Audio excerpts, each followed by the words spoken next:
Colonel Rob Maness has a lifelong record of providing dedicated service to this nation. Having worked his way up from the enlisted ranks to full colonel, he served our country for more than 32 years.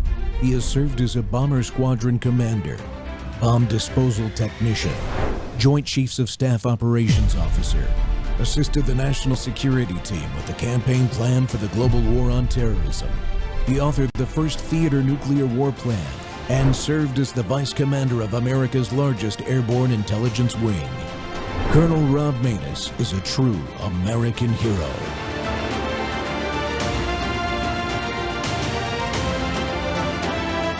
This is Rob Maness Live. Greenland is essential for America's national security. The new domain of international competition is going to be polar competition. That is where more and more resources are being spent by our nation's adversaries and rivals, is the ability to control movement, navigation, lanes of travel in the polar and Arctic regions.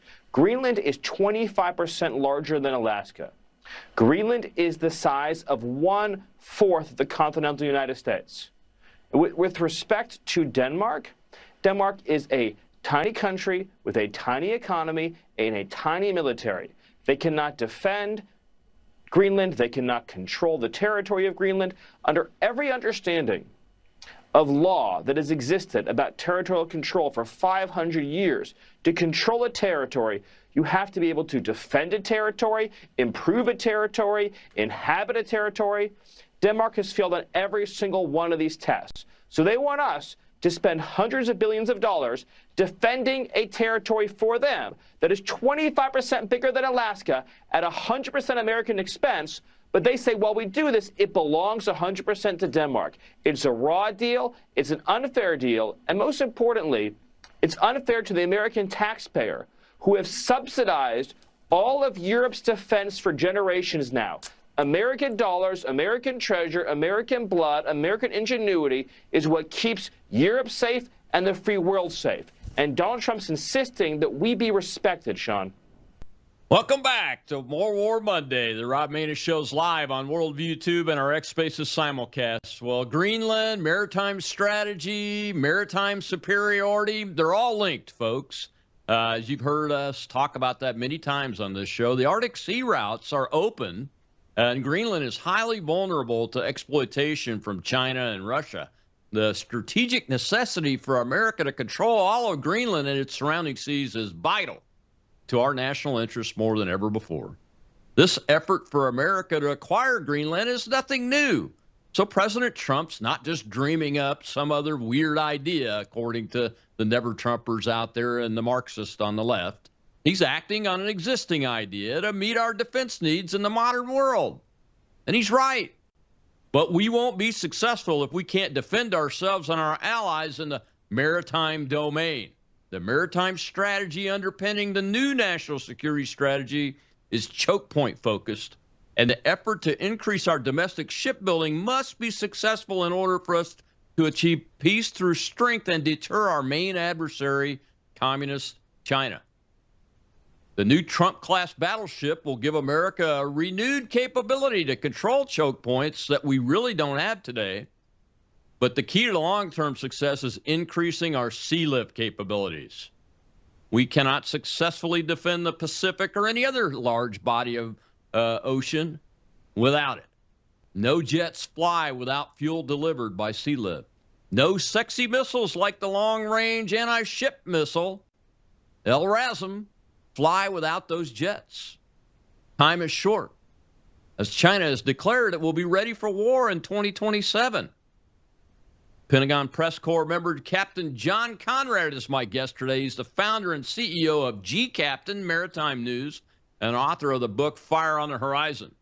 He's licensed to captain the world's largest ships and has sailed from ports around the world. John has built some of the world's most advanced ships and managed billion-dollar offshore construction projects in some of the world's harshest marine environments. And I might add, he's driving the anti-maritime and anti-battleship people crazy. John, welcome back to the Rob Maness Show. Thank you so much, Colonel. I don't even know why I have to be here, because you just had all of the top points for national security. Yeah, but I'm an air guy. I did go to the Navy War College, and I managed to graduate with passing grades, but I am an air guy, so I got to have a maritime guy to back me up. So I need you. I'm happy to be here. Hey, man, let's dive into Greenland here. Mr. Producer, bring up the Greenland chart, the sea routes chart beside us as we're talking there. This is what it looks like with Greenland down there in the bottom center almost of the chart there, John. And you see the red route has been around for a while. The light blue route along like Russia's coast and all that, that's been around for a while, but new parts of those are opening up. But then the center route is the Arctic route, which is opening up and has opened up. And there's a lot of maritime flow from China and Russia there, especially this Ghost Fleet, of which we've been capturing a few of those ships every once in a while. Is that the main reason, that I have it right, that we should be controlling Greenland either by making it a U.S. territory or having a better ally agreement to control that territory? Well, I think this is the perfect one to start on, because this is really not only a maritime choke point, but absolutely critical for the air routes. What most people don't understand about navigation on a globe is you don't go in a straight line. So I want viewers to think of an apple and draw between like the UK and New York on an apple. And then you think you would sail in a straight line, but if you actually take a knife and cut between those 2 points, you'll see the cut is curved. And that's why when we sail, we go sail up close to the Arctic. But it's also why all of China's and Russia's ICBMs, they don't come around the Pacific, because then they would need much larger rockets with a lot more fuel, which is more expensive. So they take the short route that dip across the apple there. So there are really two things here. It's one, we can't entirely trust Canada to protect us with the Golden Dome, especially after the last couple of days when Mark Carney goes and makes this quote-unquote New World Order a deal with China. Those are his words, not mine. So can we, the Canadian military is extremely weak. They have more generals than tanks. I think they only have 40 working tanks. They got one submarine that kind of works, 3 that are completely rusted, 0 destroyers, 0 carriers. So if they could maintain a patrol up there, that would be one thing. If they had the aircraft and the anti-ballistic missile sites, that's the other thing. And potentially if we could go up there last minute and install our own sites, but we can't even trust them to do that now that they've signed this deal with China. So there are 2 entrances to the Arctic, and one of them is the Bering Strait, the thin waterway between Alaska and Russia. That we can control rather easily. I don't know why the Army hasn't done it, but we could put fortification, we could put artillery. Artillery that close to shipping lines could absolutely devastate any ships that go through that way. But then on the Atlantic side, it's wide open. You have this Greenland, Iceland, UK gap that is enormous. But because of that bite of the apple, ships coming from Russia are going to coming close to Greenland there.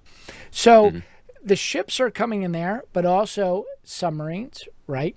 And the missiles that are coming from China and Russia, the West Coast and the Midwest of the United States, we can shoot down those missiles with the Golden Dome from Alaska, but we have absolutely no way, if we can't trust Canada, to shoot down any nuclear missiles that are coming to Washington, D.C. and New York. So you need to be able to put the Golden Dome assets there, and whether that's a land-based station or you have something like a battleship or a destroyer that can also shoot down those missiles and control that sea lane. So I think it's a good mix of your expertise and my expertise, why Greenland is so important. Oh, you're going to make me use the term transverse Mercator chart. That's how we flatten Yes. the Earth out, folks, on a piece of paper, so you can draw a straight line on it, but it's really a curved line, as John just explained it very well. So let me ask you this, and I think actually you are one of the few people talking about this in realistic terms, and that is the threat from Canada. I mean, you talked about how weak they are. Is that the threat, or are they becoming unreliable as a NATO ally? It's an absolute threat beforehand, and it's really a naval threat. Their navy is incredibly weak, so they don't have any destroyers. They don't have any they don't have any of the big ships. They have a few frigates, but the frigates have limited VLS cells, anti-ship and anti-air missiles, and they have really outdated electronics. But they also don't have the anti-submarine aircraft, the under-submarine frigates. So if China wanted to attack the West Coast, if they come through the Pacific directly at California, we have enough anti-submarine aircraft and destroyers. We don't have enough, really, but we can probably detect them and stop them. But China, all they have to do is take that Great Circle route and head into Canadian territorial waters, and they've got nothing there. They don't have any submarines. They have very few aircraft in order to detect that sub, and then the submarine can come down the Canadian coast and hit our west coast. So this fact that they've relied on American defense for so long is okay if we had enough assets to protect our backyard and theirs. We just have enough to protect our backyards, and in reality, if a war kicks off in the Pacific and China's sending submarines, a lot of our fleet is going to move from San Diego to Pearl Harbor, right? So that means we don't need the greatest ships in the world to protect the West Coast, but we're going to need Canadian to step up its game in that rear field so our most advanced ship can get out on the tip of the spear. But Canada refuses to do that, and they refuse to even, there's been a talk for years, okay, because you want to be pacifists, you want to be leftists, you want to love everyone. Well, why don't you build those tankers that can replace the fuel and in places like Midway and Hawaii? Why don't you build the fire boats that our Navy refuses to build? They have excellent fire, some of the best fire boats in the world up there. As we saw, a container ship caught fire off of Vancouver a couple of years ago, but they just don't have enough of it, and they don't even want to do peaceful things. And I'm like, those sea lift assets you could use for humanitarian aid until you absolutely need it. And they're 1.2, 1.2% of GDP goes to defense. It's like, fine, you got these oceans to protect you, but now the world's getting smaller. They got hypersonic missiles coming over their territory, subs coming through their waters. They have to protect themselves because, and I get so angry about this because, okay, we lose Iran, we lose Afghanistan, we lose part of Europe. That's fine, but my children live here, Rob. I want to protect this house from those submarines and the ICBMs coming over.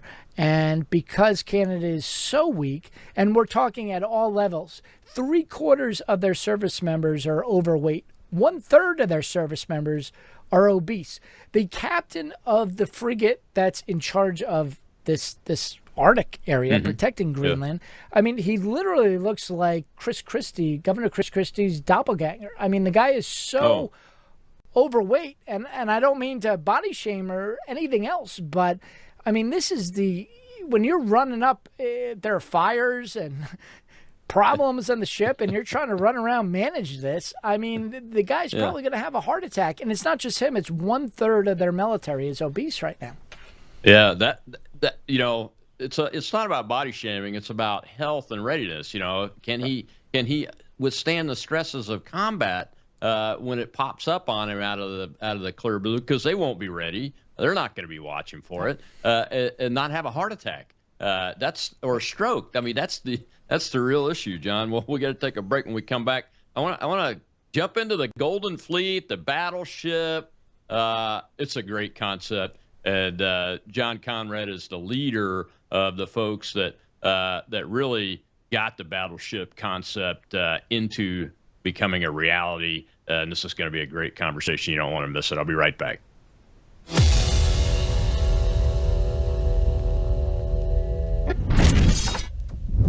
You woke up with a sore throat and a low-grade fever, you know you are getting sick, so here's your choices. You can get sicker and miss work, try to see a doctor this week, or sit hours in a crowded waiting room at urgent care. I have a smarter option for you. Open your medical emergency kit. Match your symptoms to doctor-recommended prescription in your booklet and take the right meds now and get well faster. This is not a first aid kit. It's like having an urgent care in your home. It includes doctor-prescribed medications to treat over 39 medical issues like respiratory infections, strep throat, pneumonia, UTIs, and more. No waiting to see the doctor and no standing in line at the pharmacy. It's right here. Every home should have at least one medical emergency kit, and here's how to order. Go to worldviewhealthcare.com. Your kit to treat dozens of common and serious illnesses is rushed to your door. worldviewhealthcare.com.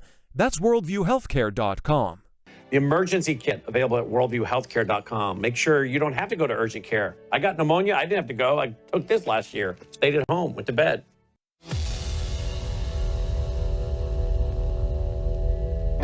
And the first ship named Defiant as part of this Golden Fleet. We've seen the pictures of it. It would be the largest non-aircraft carrier ship the Navy has built since World War II. What do you envision for this Golden Fleet? First of all, Brett, thank you for having me. And I think it's really special to be in front of the USS Alabama, known as the Mighty A or the Lucky A, fought both in the Atlantic and the Pacific, won 9 battle stars. And to be able to talk in front of this winter about the President's Golden Fleet, which he's made possible, is really an honor. So thank you for that. I think, look, at the end of the day, the Golden Fleet is about it's about 3 things. It's about maintaining and enhancing the Navy's maritime dominance. It's about revitalizing the maritime industrial base. And it's thirdly about changing the way we do business. Welcome back to the Rob Maness Show. It's More War Monday, and my guest is a maritime expert, merchant marine captain and editor of G Captain, author, and advocate for battleships. John Conrad V is with me here today. John, appreciate you coming back and spending this hour with us.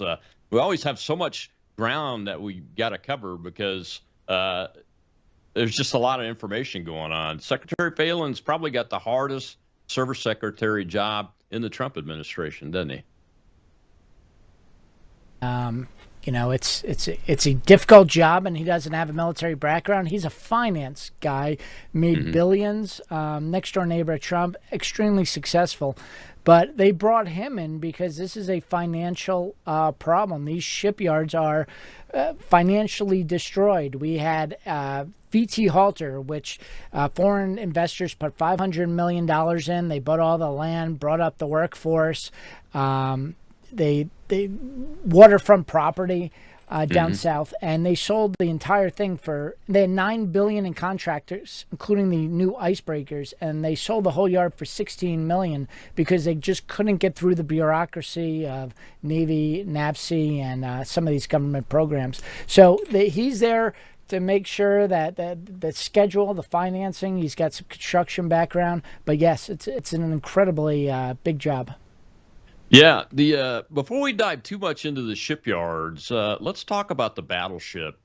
I think, I was one of the strap hangers that kind of glommed onto you and Brent Sadler's advocacy for this new concept, primarily yours, I believe. But I'm all in. I understand maritime strategy. I understand Mahan, having graduated from the Navy War College and everything, and being an air guy that's from a strategic perspective, controlling the sea and in the air after it is the most important thing for your logistics and your communications. And without logistics, you can't do it. And there was an incident, a series of incidents in the Red Sea that proved your argument, wasn't there, about should we have a battleship or should we continue to rely on only aircraft carriers to control things like choke points? First of all, I have to say, I just the liberals absolutely amaze me at every turn, because I thought, what little boy doesn't love battleships. I mean, whether you think it's great or not, how could you be anti-battleship and be a red-blooded American? And I got more flack for this battleship announcement than anything I've reported in 20 years about the Pentagon. They are absolutely losing their mind, Colonel. And I think it's because the battleship shows real American strength and ingenuity, right? I mean, that's the core of America First, that we build this amazing ship by American labor and American yards, and it's just got a massive power production. But the Red Sea was the real turning point here. I was talking to my friend, Captain James Fennell, a Navy intel guy who really focuses on China, would be a great guest for you. And he was like, how did you become the lead on, like, you know, I was the first one really pushing it. And I tell you, Colonel, it started as a joke. I posted a few battleship memes because I just like battleships. And all the wrong people went after me. They absolutely attacked me. And this was the time where people were making a lot of money doing the inverse of Jim Cramer. So Jim Cramer, all his stock tips, if you do the exact opposite of it, you'll make all the money. It's really hard to find an someone who analyzes this that is right all the time. But if you find, it's easier to find someone who is always wrong. And the people who are always wrong attacked me. And so I first just started posting it because I like to post strange things that make people think outside of the box, you know. I agree. My dad was a fireman right prior to 9/11. 9/11 Commission said failure of imagination. So if I could get people thinking outside, I said this is a perfect opportunity because everyone, including me, agrees battleships are old and dumb. And then you know, the improvement from these crazy people, it started, you know, normal people who were like, are you sure about this? And it forced me to research it and look at the actual what's going on in the Red Sea, what's happening there. These are choke points. So for people who don't know, our merchant ships crossing the Pacific, we can hide out. It's just so vast. But all the ships have to converge at some point. And there are these choke points, Panama Canal, Suez Canal, Singapore Strait. The Red Sea is this choke point going into the Suez Canal, and the Houthis, this band of bandits who are getting drones from Iran, and Iran got a lot from China, and ballistic missiles, were hurting merchant ships. And we tried everything. We tried the Army. We tried sending bomber aircraft. We sent 2 carriers at the same time, and we couldn't stop it because they were just sending all these drones over. What stopped it were our Navy destroyers. They did an excellent job of stopping these Houthis, protecting the ships. But the problem was a fewfold. One, we don't have enough of those oilers, so the destroyers couldn't stay on station long enough because they have small fuel tanks and these huge gas turbines. Next is they have 96 missiles, and that's anti-submarine. Those are Tomahawk anti-land, anti-ship, and anti-air. So only, we don't know how many classified, 20 or 30 of those are anti-air. They're expensive. They're $10 million a pop against a $20,000 drone. And when you run out of them, the ship has to sail all the way to Bahrain for a few weeks to get reloaded. Now, the French ran out of missiles, and we did too, but we didn't get video. There's an amazing video on YouTube of they running out of missiles and just start hitting these drones with the deck gun. Well, why don't we do that? Why are we shooting these $10 million missiles? Well, the reason is we only have one gun on the destroyer. So if that gun malfunctions, then that missile is going to come right in, and you're relying, your Sea Whiz, which is your backup. The missiles are number 1, the deck gun's number 2, and the Sea Whiz, that phalanx gun, is number 3. That has to work or you're going to die. If we had just 2 deck guns, then one could fail. You know, we have a saying at sea, 2 is 1, 1 is 0. So having a battleship, if you could have multiple of those 5-inch guns, well, then the commander is more willing to use it. Plus, you can carry a lot more rounds, and you can put another system in between the phalanx and the deck gun. That's going to be these laser and directed energy weapons. And guess what? Because the hull is bigger, you can not only carry more guns and more defensive systems, but you can carry more fuel and more ammunition for those guns. So that's what the battleship really is. It's a bigger destroyer. And finally, final point is we don't want to attack the Houthis because no one wants another forever war in the Middle East, right? No one wants to send. But if this was a peer-to-peer battle, if this was a battle against the Chinese, how would you eliminate these Houthis? You'd send in the Marine Corps, right? So those Marines have to land on the beach in the choke point. Well, that destroyer, again, it only has about 20 Tomahawk missiles. Once you run out of those, you don't have artillery because to be more nimble, the Marines had to give up their tanks. So that railgun they're putting on the front of the Trump-class battleship, and it's not perfect. Again, I think there should be 2 guns, but that's going to provide the direct fire artillery support that the Marines need to land on that beach and wipe away the land-based artillery. Yeah, so the old style school battleship is 16-inch guns and massive amounts of ammunition and those kind of things. And we've got this railgun. What about vertical launch system tubes? Is there going to be a big vertical launch system on this battleship so you can launch missiles? Well, that's one of the criticism. I think it only has 120 versus the Arleigh Burke's 96, and everyone says, "Hey, it's not that much of an advantage based on the size."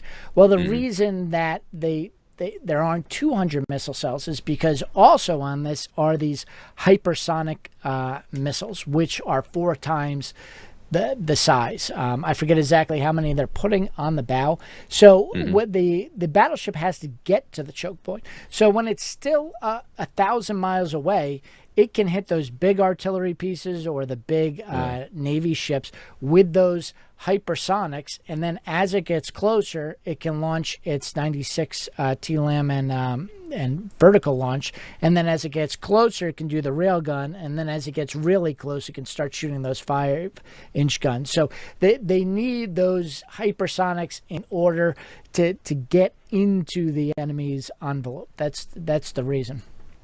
So sounds like a good idea to me. Is it going to be nuclear powered to eliminate the need to go in and refuel?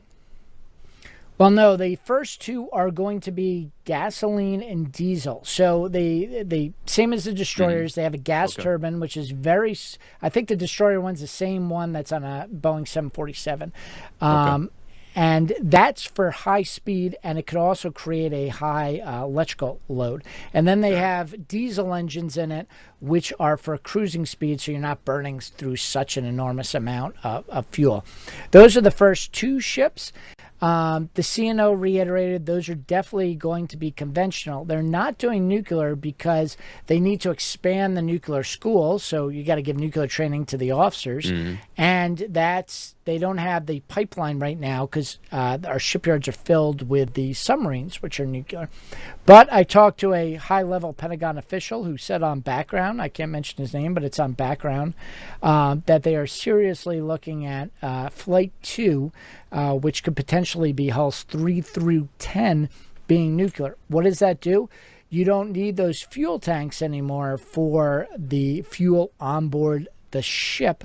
So that gives you more room for ammunition and increases the amount of time you can stay on station because you have more ammo. You won't go Winchester as quick, and you don't need an oiler to come in and replenish you. So it's an excellent idea. No one's really sure what it's going to be, but I talked to one nuclear naval architect, and he said it could be as simple as two propellers on the battleship, and each of them has a Virginia-class reactor. So you would have 2 different, again, you need redundancy. You have basically a submarine reactor on the port side and one on the starboard side driving 2 propellers. Yeah, it's not like it's new technology. I mean, aircraft carriers are nuclear powered. All of them today are, I believe. I don't think we've got any diesels left in the inventory. So we've got that reactor, and then the boomer reactor, and then the attack sub reactor. I think are 2 slightly different concepts or sizes. But yeah, so we solved it then. We solved the problem right there. Well, it's easy to do. The problem is that pipeline training. We've had 0 nuclear accidents in the Navy because that school is so difficult to to do. My license, I have a Master Unlimited. I can captain any ship of any size anywhere in the world. The only restriction I have is it can't be nuclear because they want you to go to that school. So they're worried if they expand it too fast, it's going to dilute the training. But the real reason is, man, there are a lot of requirements, a lot of red tape for a nuclear shipyard like Newport News. So that's the real trouble. We can potentially increase the training and we can get dry dock and we can solve a lot of these problems. But the Department of Energy just won't let you certify a nuclear shipyard in under like 5 years. That's something we need to solve because we don't have any time, John. Time is short. I said it in my monologue. I've written about it. You've written about it. And this is a problem that has to be solved quickly. We've got to take another break.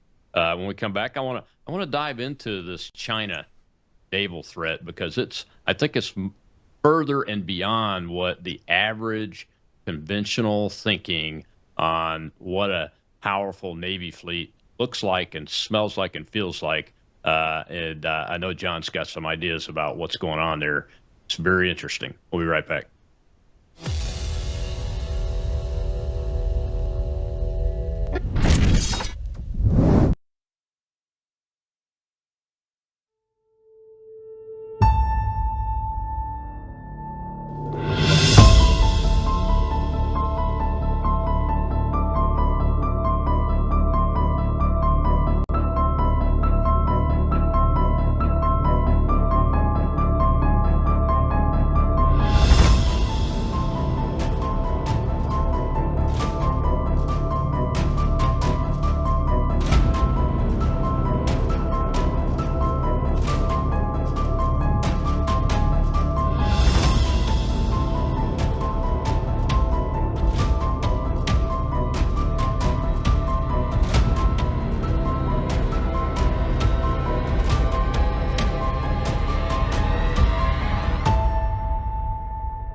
Welcome back to the Rob Maness Show. It's More War Monday, and we're talking about the maritime strategy, the need for maritime supremacy in that domain and over it in the air with my friend Captain John Conrad, the CEO and editor and founder of G-Captain, the world's most read merchant marine sea lift type maritime publication. You should go subscribe to that. And John, we were talking about the Golden Fleet last segment, that everything, and we didn't really get to touch on the new frigate concept that's had to happen and some other things, but we will. I've got a question over in the audience I want to take real quick before we dive into that very short clip that I just flashed up there. That was a Chinese container ship with lots of weapons on it, like a porcupine, I think is the way the president would put it.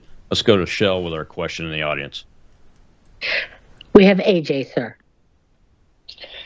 Thank you, Shell. Thank you, Colonel. Mr. Conrad, it's a privilege, sir. My question is, because you were talking about the Red Sea in the previous segment, would the recognition of Somaliland by the United States bring a favorable attribute to the maritime side of things in that particular region, given the fact that Israel has already recognized them, and Somalilanders, from my chair, based on what I'm hearing, is that they are not going to charge anybody for going through the Bab al-Mandeb, which is the choke point that goes from Gulf of Aden into the Red Sea. Your opinion would be highly appreciated, sir. Thank you.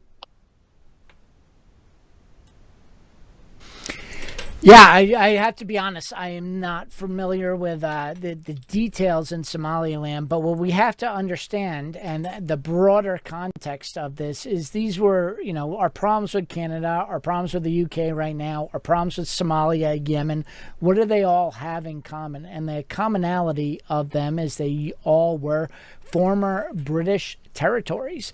And, some of the territories are doing well, like Australia has been our ally since the Vietnam War. And some were just abandoned, like Somalia and Yemen particularly. So on both sides of the Bab el-Mandeb, you have this void of leadership, this void where the UK just pulled out and we didn't support a long-term government. I'm not familiar. I know there's controversy among that Somaliland, but I support anyone with good ideas on how you institute a government in these areas, because this lawlessness doesn't work. And our plan right now of importing Somalis into the United States, giving them millions of dollars in fraud to send money back in the hopes that money, the Democratic plan, a lot of these fraud is getting remittance, and their hope is that money will support a new government. But we know that if you just pour billions of dollars into a failed state, that's not going to work. So we have to find governments that can potentially work. Yeah, control mechanisms. You got to have a control mechanism on the other end of that pipe that's pouring out billions of dollars of yours and my tax dollars. You went to the Minnesota-Minneapolis issue before I could get to it. Thanks, John. I feel silly even mentioning, because it's so obvious, Colonel, that you got to. Well, it's like talking to a kindergarten class. Like, you can't just send billions, children, and not have any accountability. Well, I was a little bit concerned you would look at the show prep and go, well, we've talked about all this before, but we've got to talk about these things every once in a while, recurrently, because people forget. And we're trying to educate folks to everything. By the way, my grandsons from Iowa both toured the Alabama last summer. They're required to do one educational trip every year when they come to see me. That was our trip. We spent 5 hours on that thing climbing through it. It's an amazing piece of American And then you went to the manufacturing. New Jersey, correct?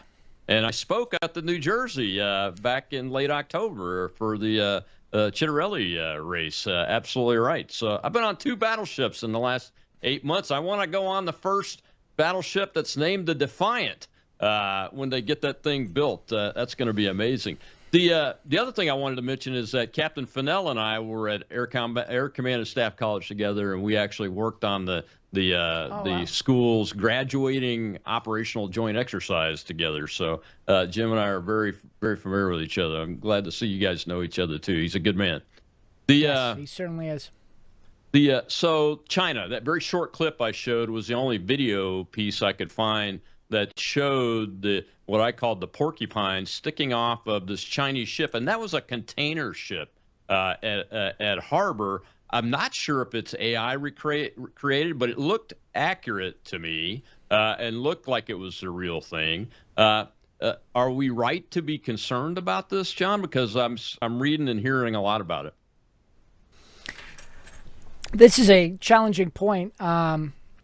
So it's a theater production. This is, we don't know how well the missiles work. Some of these systems aren't connected, but it's meant to send that message. But there are kind of 2 aspects here. I always get dogpiled, and I always post it anyway, almost every 2 weeks, the fact that more than half of our Navy ships are undefended. They don't even have failing Sea Whiz. They got nothing. And I get all this flack saying, well, our warships have gone to the CRAM. CRAM is just 12 mini RAM missiles. So you only get 12 shots versus, 1,100 to 1,500 rounds in the Sea Whiz. But the point I'm trying to make, and everyone goes, well, most of our warships have at least that. Our biggest fleet in the Navy is Military Sealift Command. They have the Oilers. They have the specialty ships. We have 130. They are owned by the Navy. They are operated by the Navy. They're manned by Navy and Merchant Marine crew. And they have no defensive weapons. And they say, oh, you can't put defensive weapons on a merchant ship. Well, China just did it. So I don't know who's giving you this international law class that you can't put a defense. We almost every merchant ship had Navy gun crews. Yeah. So that's half of it.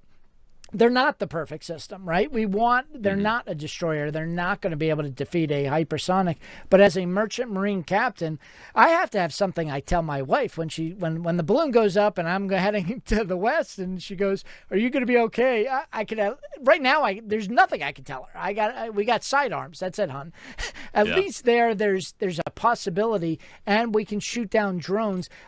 They had the largest fishing fleet in the world. Well, they can put drones, $20,000 drones on the fishing fleet. They can't put advanced missiles. So I want at least our Navy oilers to have some Sea Whiz, and this proves that you can do it. The other factor is these Q ships. So in World War II, FDR says, well, all these merchant ships are getting attacked by submarines. Let's have some hidden weapons on board. And when the submarine attacks, surprise, we can attack them.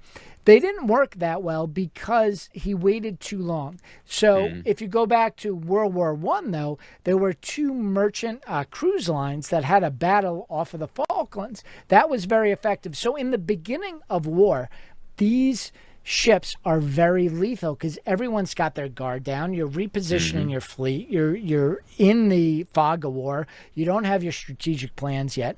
So this is a 0-day weapon. And we need to have our own 0-day weapons to combat it. Now, the problem with this argument is I was in the Pentagon, and I won't mention who, but someone in planning said, "John, we've seen all your articles saying we need these weapons." And this isn't new. It was written in the book Ghost Fleet. We need these so if China could bring one of these container ships into San Diego and just start launching, we need to be able to do it ourselves. And they said, well, we don't need warships anymore because we can just outfit all these merchant ships. And I'm like, whoa, wait a second.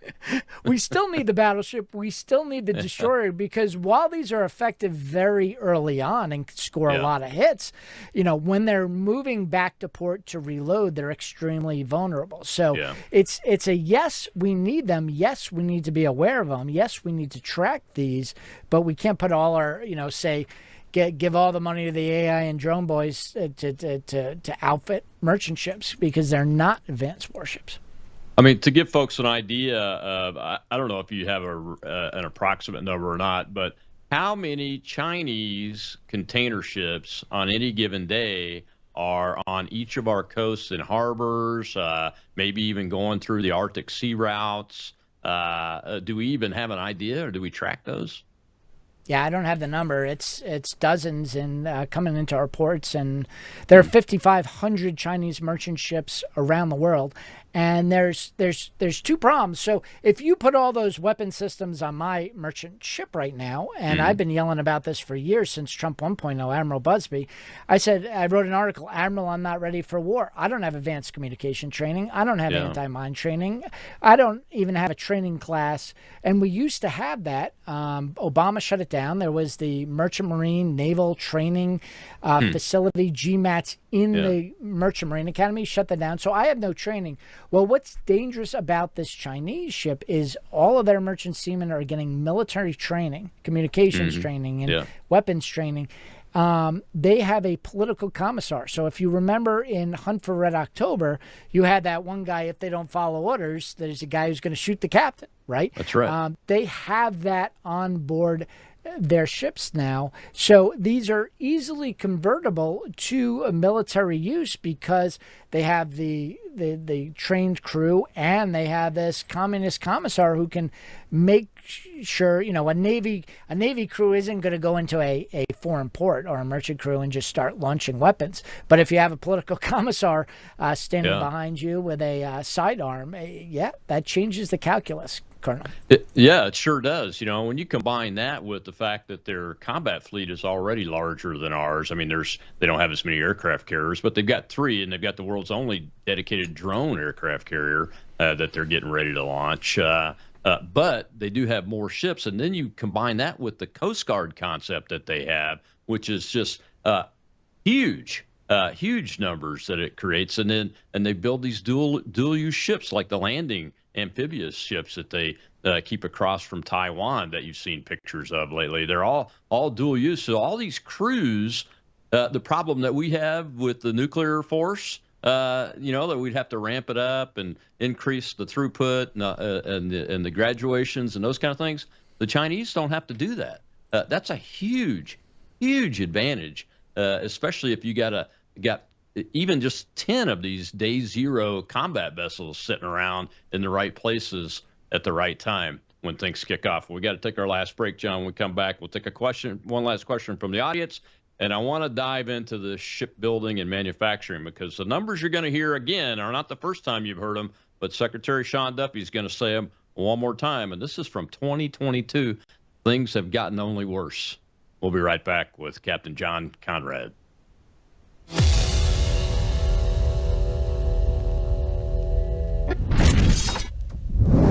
Hello, I'm Brandon House. I want to thank you for all your support at wvwfoundation.com that helps make possible pushing out 24/7 content for free. Without your support, we'd have to put it all behind a paywall. But thanks to you and your support through our foundation, we're able to push it out for free as a broadcast service and broadcast ministry of WVW Foundation. Please consider going there and setting up an automatic monthly contribution, or go there and make an occasional contribution. If you prefer to support us through the mail, you'll find our mailing address there at wvwfoundation.com. You can also call and make your contribution over the phone by calling 901-825-0652. That's 901-825-0652. Again, all these details are available at wvwfoundation.com. Thank you for your support as we try to help people around the world understand the times through the lens of a Christian worldview.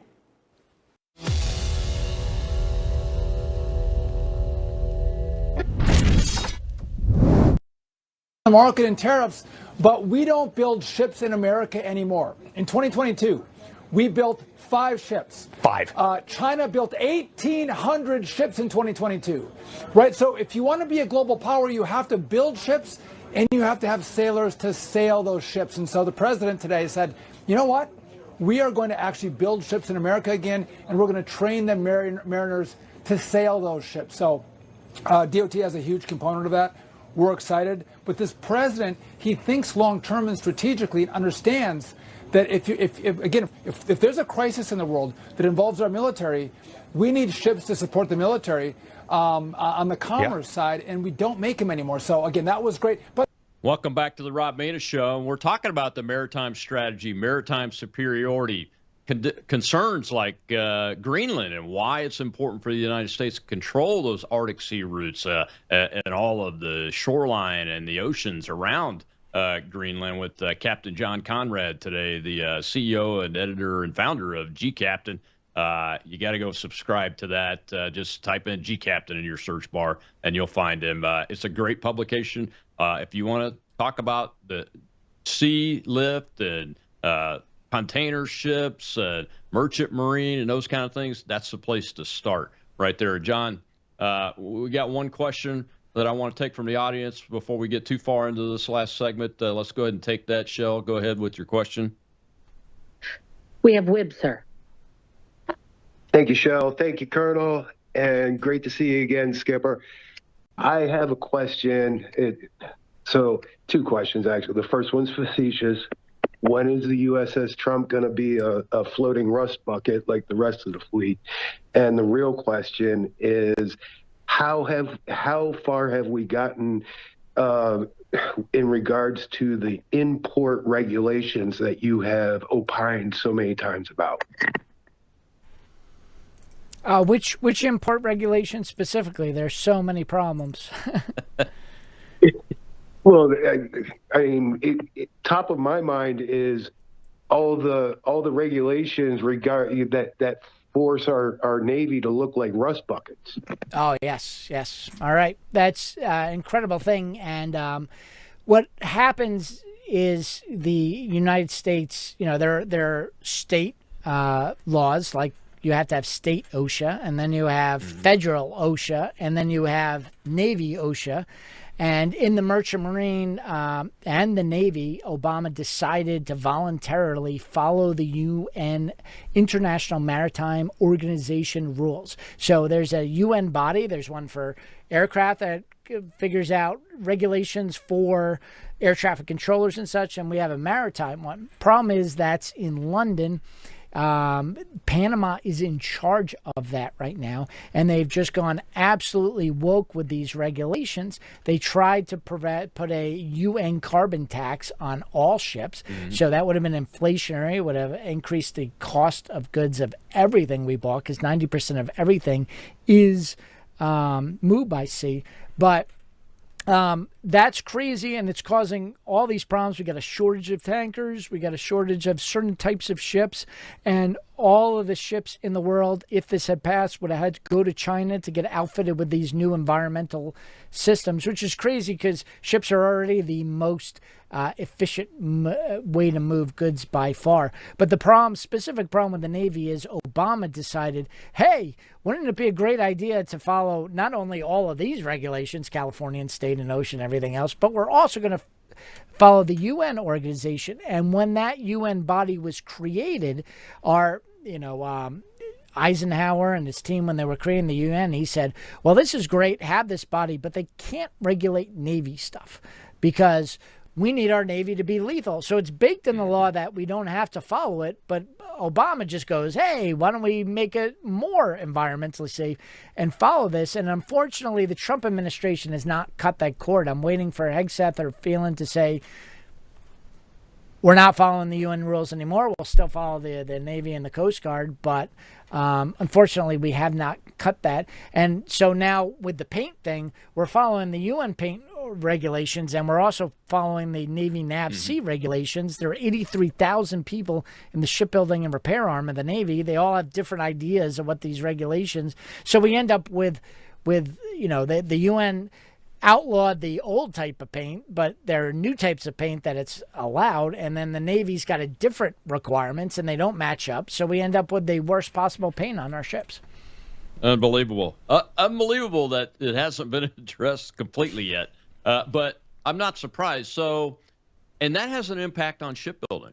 You mentioned NAVC. One of the first things I heard from you when I started following you was that NAVC hadn't been able to complete a ship on time or under budget in decades. And it's the admirals that run that one. With 83,000 employees, you'd think they would be able to turn a couple of ships a month out, depending on what it is, for goodness sake.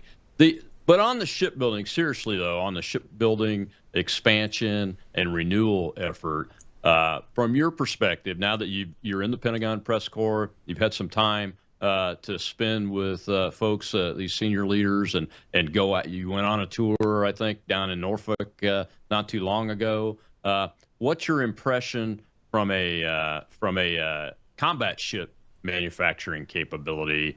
Have we made any headway? Is there good things coming on the horizon?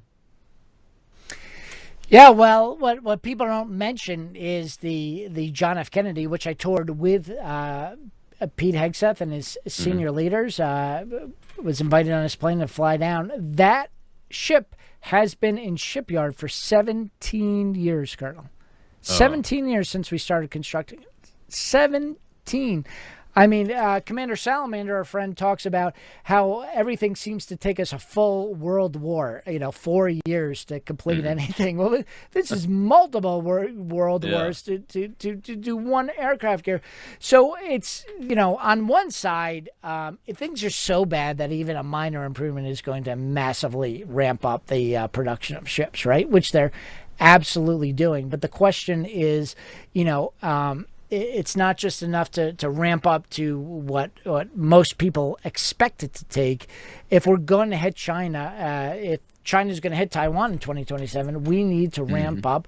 And Trump's setting extremely aggressive timelines. He wants this battleship, first one completed in 2.5 years. And people say that's impossible. And then, you have the Congressional Research Service, which Ron O'Rourke is like the god of Navy. Love that guy. Like, he's called out the Zumwalt, and he's called out the LCS, and he's called out all of these problems. The guy is just so good, but he just came out with a report saying this is going to take at least 8 years and $20 billion to make this battleship. And I'm like, wow. Love you, Ron. I love you. But the largest cruise ship in the world, which has 10,000 people, twice as many people as I mean, a lot of technology, and they're beautifully done. That was $2 billion. $20 billion is more than the nuclear aircraft carrier that took us 17 years. So on one hand, he's right. If we try to shoehorn this into Navy production, I have no doubt that the Congressional Research Service, I think it could go $30 billion, but it'll probably never be finished. Or we can take the best commercial practices from South Korea, which we're already starting to do in Philly, build it that way, fundamentally change a lot of what we're doing. But the problem is, with these 83,000 people in the organization who all want these massive change orders, can you make those massive changes? And then the question is, well, can our allies not build the whole battleship? We don't want that. But can they build modules, sections of the ship, barge them over and assemble them? Because that carrier, not all 17 years, but over 10 years, it's in that dry dock. That dry dock, we have very few of them. And if ships are in there for years, that's a problem. So let's build sections of the ship in Mississippi, Alabama, some in Korea, and we just time them so they all arrive in Newport the same time, and then we can weld it together in a few months. That's what we have to do. And if we can do that, it would be aggressive, but we can build that first in 2.5 years, and we can build it for $5 or $6 billion, not $20 billion. But it's going to take that massive change. And on one hand, I'm fully confident we can do it. On the other hand, Trump announced the battleship at Quantico a few months ago, and we haven't put the order in. So, like you said earlier, we have abundance of smart people, abundance of money, abundance of natural resources, abundance of everything. We don't have an abundance of time, and we gotta start moving. That shipyard, as you know, in Mississippi, let's get some workers there. Let's get some cranes. Let's build it out. Yeah. I mean, I've got one line of sight here. There's a permitted area that a small shipyard could be built, and there's room for expanding it to a large one and expanding the existing. Huntington Ingalls is down here. Bollinger Shipyard's got the icebreaker contract from VT Halter, which was down here. So it's my understanding there's room for expansion in if not all of those, at least some of those existing shipyards too. But I just don't see any movement on it. Well, the problem is they need money, and Congress, as you know, is broken. We can't expect them to give the money. But Jamie Dimon at J.P. Morgan, he says he's putting $3 trillion of investment into industry. So auto factories, shipyards, infrastructure. The problem is if you invest in a auto factory, you go to the DOT auto department, and they have binders full of this is how many factories, this is the skill level of workers, this is because the Maritime Administration only has 300 people. They haven't done the mandatory yearly shipyard survey report in over 20 years. There's nothing. So when the J.P. Morgan or one of our rear admirals, Admiral Lawfren, is a senior vice president at Goldman Sachs. I talked to him. He's like, when I take, they're excited about putting money into your shipyards. They can write that check, and then you can buy the cranes and the personnel right away. We can ramp up. But he goes, when I take it to the risk department, there's not like, where's the paperwork? Where's the survey? How do we know? And they just can't sign off on it. So it's going to take some sort of executive order to say, hey, probably insurance, where we say, hey, go ahead and write that check. Trust us on it. And if you lose your shirt on the shipyard, maybe then the taxpayer will pay you back some of it. That's what we did in World War II. The biggest building in Manhattan wasn't a Navy building, an Army building. It was the federal insurance, wartime insurance building in Manhattan. And we just went to all our shipyards, and they said, go full thing. If you do something criminal, and this was this is how Truman became president, because he had the Truman Commission, where he went around looking for criminal activities at the end. But we said, unlimited checks, go to town, you do what's best. If you do something criminal, you're going to jail. But if you had the best intentions and you failed, we're back in the loan with insurance. So there's a precedent to do this, and the success of that program is what got Truman the vice president, and the world changed based on that. But people forget that history. Yeah, absolutely. Well, John, thank you so much for joining us. You're absolutely right. Well, maybe we can just get together a group of guys to create a company to take their money and get the president to sign an insurance document or something. And then we could get to work on this, because we got to think outside the little container that's the human brain. And I appreciate you coming on. Tell folks real quick before I let you go how to find you and anything else that's on your mind from a Pentagon Press Corps perspective. It's been great having people like you and my friend Todd Wood, the Jack Posobiec, and y'all up there getting real accurate information. Well, you can, my name's John Conrad with a K. You can find me on Twitter. You can go to gcaptain.com, and you can also find my book, Fire on the Horizon, at Amazon. Just type in John Conrad with a K. Well, thank you very much, sir. We appreciate it. God bless you. Until next time, we'll keep fighting the good fight. Tomorrow, I have a Christian exile from Iran. Juliana Tamaruzzi is back with us to talk about the uprising that's happening inside the country right now. We'll see you then on Training Tuesday. I'm not calling.